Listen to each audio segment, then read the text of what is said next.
Hello ನಮಸ್ತೆ. ಇವತ್ತಿನ recipe butter chilli pepper corn. ಬನ್ನಿ ಈಸಿಯಾದ ಬಟರ್ ಚಿಲ್ಲಿ ಪೆಪ್ಪರ್ ಕಾರ್ನ್ ಹೇಗೆ ಮಾಡೋದು ಅಂತ ನೋಡುವ. ಇದಕ್ಕೆ ಬೇಕಾಗಿರುವಂಥದ್ದು ಕಾರ್ನ್ ಬೇಕು, ಒಂದು ಸ್ವೀಟ್ ಕಾರ್ನ್.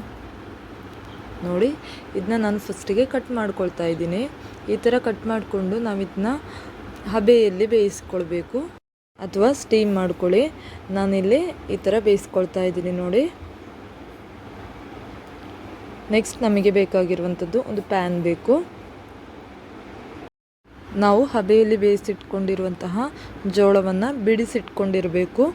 ಪ್ಯಾನ್ ಬಿಸಿಯಾದಾಗ ಜೋಳವನ್ನು ಇದಕ್ಕೆ ಹಾಕಬೇಕು ಅಥವಾ ಕಾರ್ನನ್ನು ಇದಕ್ಕೆ ಹಾಕ್ಕೊಳ್ಬೇಕು. ಮಕ್ಕಳಿಗೆ ತುಂಬ ಇಷ್ಟ ಆಗುವಂಥ ಒಂದು ಸ್ನ್ಯಾಕ್ಸ್ ಇದು. ತುಂಬ ಆರೋಗ್ಯಕರನೂ ಹೌದು.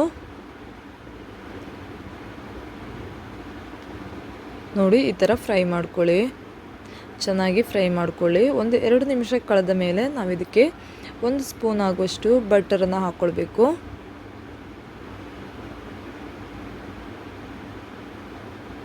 ನಾನಿಲ್ಲಿ ಅಮೂಲ್ ಬಟರ್ ತಗೊಳ್ತಾ ಇದ್ದೀನಿ.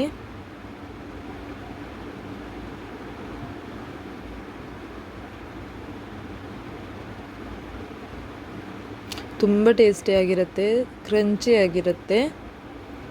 ಈ ಥರ ಅಡುಗೆಗಳನ್ನು ಅಥವಾ ಸ್ನ್ಯಾಕ್ಸನ್ನು ನಾವು ಮನೇಲೇ ಮಾಡ್ಕೊಳ್ಬೋದು. ತುಂಬ ಈಸಿ. ನೋಡಿ, ಬಟರ್ ಹಾಕ್ಕೊಂಡು ಈ ಥರ ಫ್ರೈ ಮಾಡ್ಕೊಳ್ಳಿ. ಚೆನ್ನಾಗಿ ಫ್ರೈ ಆಗಬೇಕು.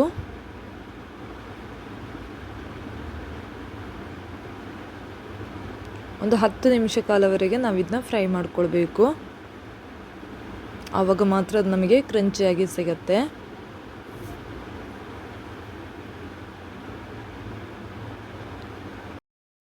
ಮಕ್ಕಳಿಗೆ ವೆರೈಟಿಯಾಗಿ ಮಾಡಿಕೊಡ್ಬೇಕು ಅಂತ ಡೈಲಿ ಕೇಳ್ತಾ ಇರ್ತಾರೆ. ನೋಡಿ, ಇದೇ ಥರ ಒಮ್ಮೆ ಮಾಡಿ ನೋಡಿ. ಹಾಗೆ ಇದು ಮಕ್ಕಳಿಗೂ ದೊಡ್ಡವರಿಗೂ ತಿನ್ಬೋದು. ತುಂಬ ಆರೋಗ್ಯಕರ ಸ್ನ್ಯಾಕ್ಸ್ ಕೂಡ ಆಗಿದೆ.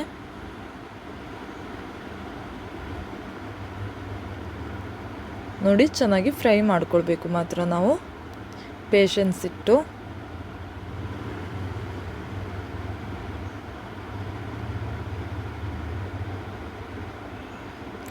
ಹತ್ತೇ 10 ನಿಮಿಷದವರೆಗೆ ಫ್ರೈ ಮಾಡಿಕೊಂಡ್ರೆ ಸಾಕು. ಆಮೇಲೆ ನಾವು ಒಂದು ಚಿಟಿಕೆಯಷ್ಟು ರೆಡ್ ಚಿಲ್ಲಿ ಪೌಡರ್ ಮತ್ತು ಪೆಪ್ಪರ್ ಪೌಡ್ರ್ ಮತ್ತು ಸಾಲ್ಟ್ ಇಷ್ಟನ್ನು ಹಾಕ್ಕೊಂಡು ಫ್ರೈ ಮಾಡಿಕೊಂಡ್ರೆ ಸಾಕಾಗತ್ತೆ.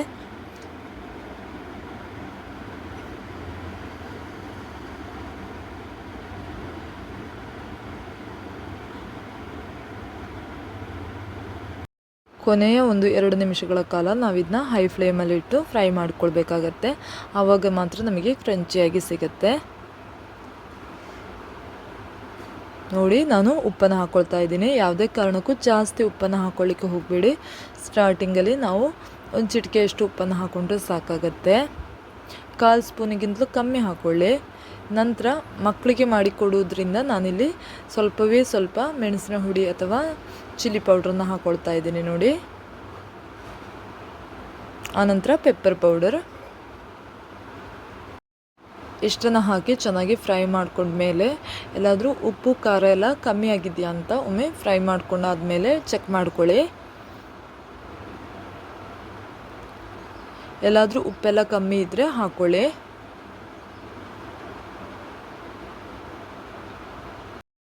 ಮಕ್ಕಳಿಗೆ ಮಾತ್ರ ಅಲ್ಲ, ದೊಡ್ಡವರು ತುಂಬ ಇಷ್ಟಪಟ್ಟು ತಿನ್ನುವಂಥ ಸ್ನ್ಯಾಕ್ಸ್ ಇದು.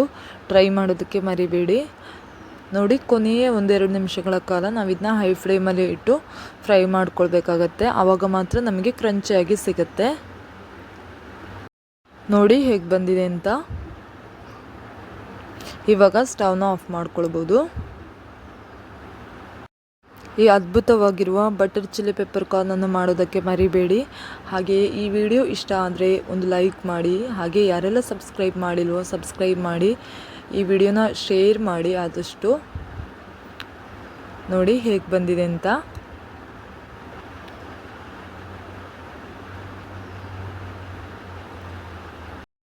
ಕೇರಳ ರೆಸಿಪಿಗಳು ಇಷ್ಟ ಆದರೆ ಕಮೆಂಟ್ ಬಾಕ್ಸಲ್ಲಿ ಒಂದು ಕಮೆಂಟ್ ಮಾಡಿ, ಹಾಗೆ ಲೈಕ್ ಮಾಡಿ. ಹೀಗೆ ಸಪೋರ್ಟ್ ಮಾಡ್ತಾಯಿರಿ. ಇನ್ನೊಂದು ಹೊಸ ರೆಸಿಪಿಯೊಂದಿಗೆ ಬರುವವರೆಗೂ ಧನ್ಯವಾದಗಳು.